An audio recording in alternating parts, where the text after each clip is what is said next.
Good afternoon. কেমন আছো তোমরা? আশা করি তোমরা সবাই অনেক ভালো আছো, আমিও অনেক ভালো আছি। আরও একটা নতুন ভিডিওতে তোমাদেরকে জানাই অনেক ওয়েলকাম, অনেক ভালোবাসা। চলো আফটারনুন বলে শুরু করলাম ভিডিওটা, কারণ বুকুকে নিয়ে আমরা আজকে যাচ্ছি ডাক্তারের কাছে। তখন বাজে 1:30 নাগাদ, তাই আফটারনুন বলেই শুরু করলাম। আজকেও লাস্ট চেক আপ রয়েছে, ডাক্তারের ওখানেই যেতে হবে।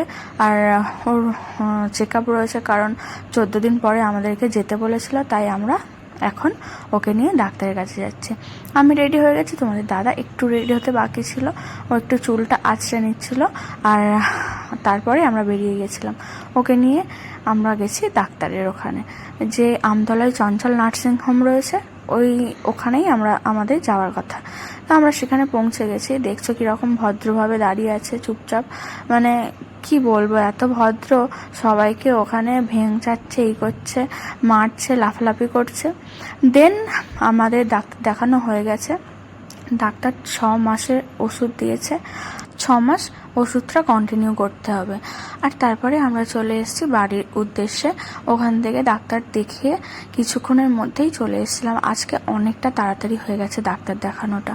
তারপরে গাড়িতে উঠে দেখছো এত ভালো ছেলে, একটুও বসে না, একটুও শান্তভাবে থাকে না। এখানে যাচ্ছে, অটোর মধ্যে উঠেই এটা করছে। যদি বাই চান্স পড়ে যায় বলো কি হবে?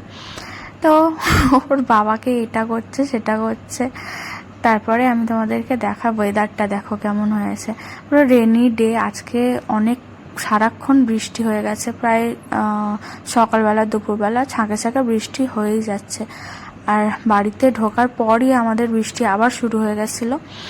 দেখো ওর এক্সরে রিপোর্টটা, ওর যে কলার বোনের জায়গাটা দেখছো, ওখানেই কিন্তু ফ্র্যাকচার হয়েছে। আর এই ওষুধগুলোই ডাক্তার প্রেসক্রাইব করেছে। দেন আমি ওকে নিয়ে চলে গেছিলাম ছাদেতে একটু খেলা করার জন্য। আস্তে আস্তে মোটামুটি 3:30 বেজে গেছিলো। তারপরে যদি ঘুমাই, রাতে আর ঘুমাবে না। এমনিতেই আমার ছেলে কেন জানি না দুপুরে ঘুমানোর পরে রাতে একদম ঘুমাতে চায় না, তাই আজকে আর ওকে ঘুম বাড়ায়নি, ছাদেতে নিয়ে চলে গেছিলাম। দেন নিচে নেমেছি, নিচে নেমে ওকে একটু টিফিন করিয়ে দিয়েছিলাম, সুজি আর একটু পাকা আম।